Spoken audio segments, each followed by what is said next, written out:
Greetings. Today I decided to play Saturnine Chapel by Dobu Gabu Maru. This was a CAC award-winning release back in 2017. It's boom compatible, single map, and I remember I did a bit of playtesting for it as well before it came out on UV difficulty. It's one of my favourite single maps for a couple of reasons. Firstly, it's probably the prettiest map I've ever played.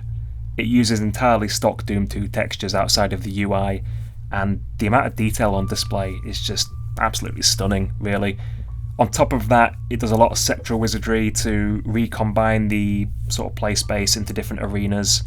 It has some really impressive lighting. I mean, probably the nicest sort of lighting effects I think I've ever seen. Really intricate, really beautiful. I don't know how long it must take to get the scripting sorted out there. And it just has this really hostile, alien atmosphere, like you're not supposed to be there at all. It's fantastic, really. You've got all these sort of dead black tree trunks everywhere, and you have these big pylons made of metal and little bits of metal coming out the ground like little shoots almost, and the big vines twisting around in the sky made out of sheet metal. It's bloody fantastic, actually.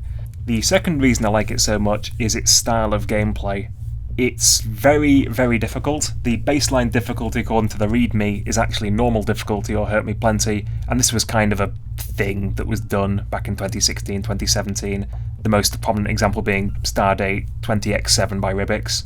Encounters are small scale and claustrophobic. UV only has 75 enemies in total, of which you actively fight I think 64 of them across a 10-minute playthrough. The encounters themselves are set pieces where there's only a very small handful of enemies to deal with at any given time, but they'll be in a configuration and there'll be a crossfire which is as awkward as possible, basically, and almost guaranteed to kill you unless you can think very quickly on your feet and defuse a situation.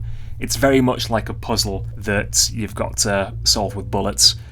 Resources like health and ammo are given out very sparingly, so there's the looming spectre of total starvation for ammo in quite a few of the encounters if you're not careful.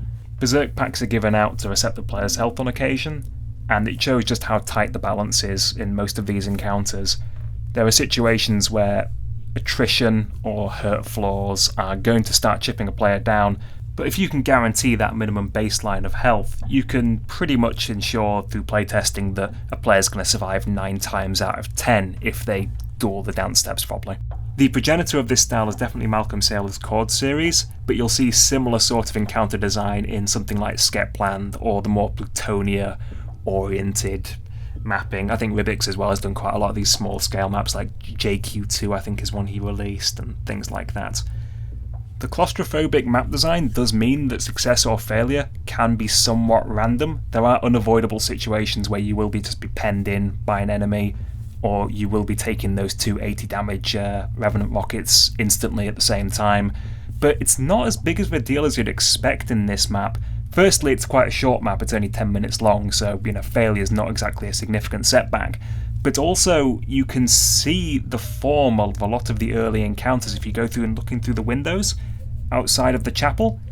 And the good player, I'd say, would be consistently able to get, I'd say, 2/3 of the way through in an FDI style play, if they were, a very, very good player.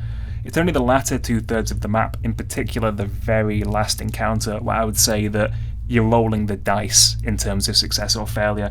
And that's a problem we'll get into when I actually start playing. But, I've been talking too much here, so let's actually just play. So this is the start of the map.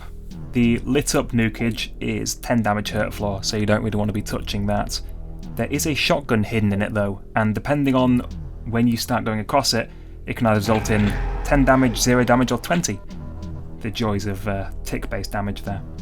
This is the first major fight. You've got a Revenant and the Pale Elemental up top by the fountain. You're penned in with these guys down here. Sometimes you can make them all in fight quite nicely, but I couldn't hear it all. And you open this door, you get ambushed by another Revenant. So I'm playing quite quickly here, so usually I'd like to kill the Revenant first and maybe pin that Pale Elemental against the wall, but I just couldn't be bothered. I was just playing to get out of there because I was bored of doing this part over and over again. So, plasma rifle here. The archvile there obviously is to stop you from just spamming.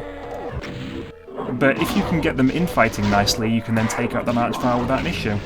I had a lot of trouble here because I assumed that the Mancubus would get both the Revenants, but he failed to. I've lost a few times here as well, because if the archvile doesn't play nice and there's no pain chance, he will just blast you, and that's such a frustrating thing to start with. And to end with there, I'm just getting rid of that Cacodemon as far away from this switch as possible, because it interferes with something later on. So, now we have a gun, we can do another little section here. This map's very linear, you just go through it in a very specific way. Taking that health there, because there's no use for it later in the map. This is a U-shaped encounter here. As you can see, there's a lot of revenants around the corner waiting for me. And then there's this Baron. Hopefully the Baron infights with them, otherwise you're going to have some issues with ammo. But there's another cell pack there, and I got quite lucky with this one here. He's playing pretty much exactly as I'd like him to. But you can dance back and forth on the spot to bait the revenants into sort of trying to melee you, while the Baron behind maybe hits him in the back. But you want to come out of this encounter with some cells left, which is why I'm being really careful here. On Hurt Me Plenty you don't have those awful chain gunners to interfere, because they always shred you when you least suspect it. But that went quite nicely, and you press the switch there, it locks you in. There's no easy way, you see. Everything that you think, well, I could just cheese this encounter maybe just by pushing through it, no, there's something designed to keep you penned in at all times. This is the easiest encounter in the map here, this checkerboard area. So there's a Spectre, and that's just a regular Hell Knight there. You can't tell because it's in such low lighting. But now you've got this archvile and this Revenant here. I got very lucky there not to be blasted. It was just outside the medium, obviously, of his model. But that worked out quite nicely. That fight usually does, to be honest with you. Once you know what you're doing, it's just a matter of baiting the Hell Knight to be out of the way. That's why you need to kill the Cacodemon away from the platform lip there. It's hard to make the archvile flinch and not to accidentally hit the Baron, but the trick is just to push straight into his platform, and then you'll only take 20 damage, the direct damage as opposed to the blast, because the blast will be inside the wall. And here I'm just trying to make them infight a bit, hopefully not run out of ammo in a way which gets me in trouble, basically. This fight is another one where you can just get really, really badly mauled, because your arm's usually spent by this point.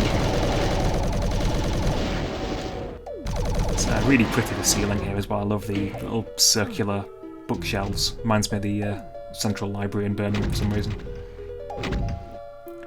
This here raises a staircase, but also the next fight arena is actually where I got the chain gun initially. The floor raised there as well. You see the reuse of space, the recombination of the actual chapel itself. It's fantastic.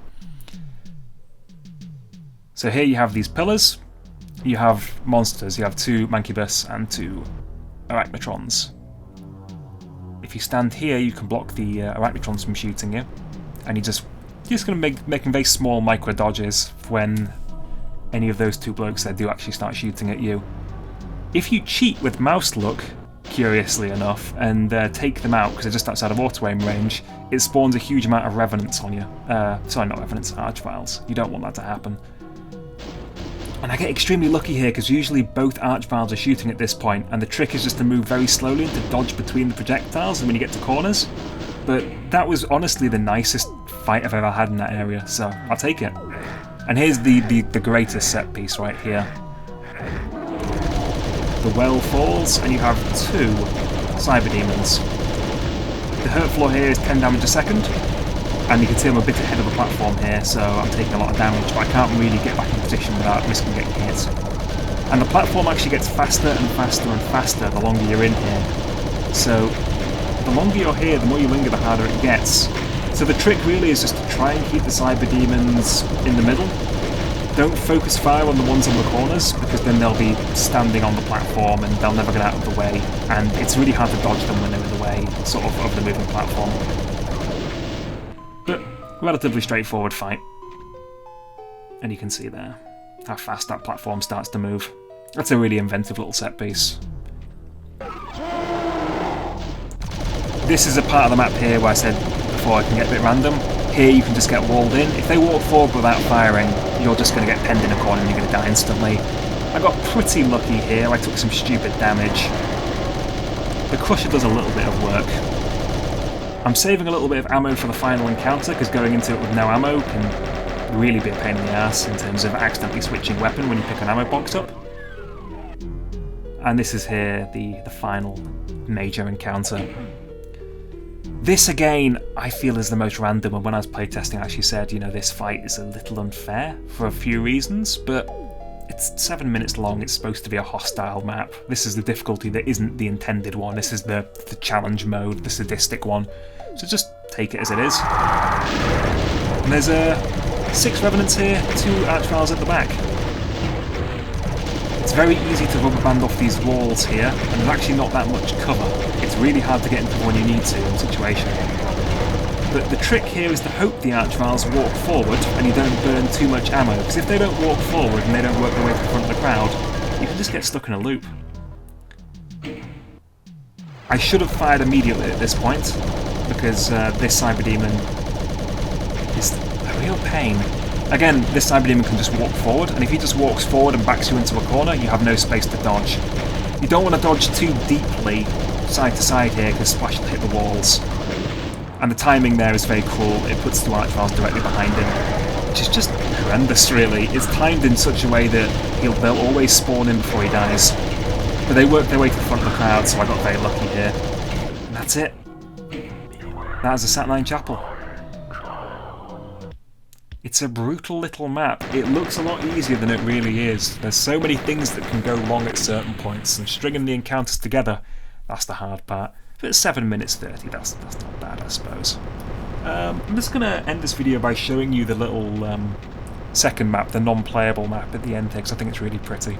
I'll put a link to this map in the description. I'd really recommend giving it a go, preferably on normal difficulty first, because that is the intention, and then, you know, try UV as well if you like, because it's a lot of fun. I might make a few more of these videos because they're quite low effort, but I'm not really sure. I haven't been playing much Doom, and I find it really hard to get back into it these days. But, you know, maybe I'll do one for Quake, maybe I'll do it for Wrath. Ooh, that'll be good. Anyway, see you later. Have a good day.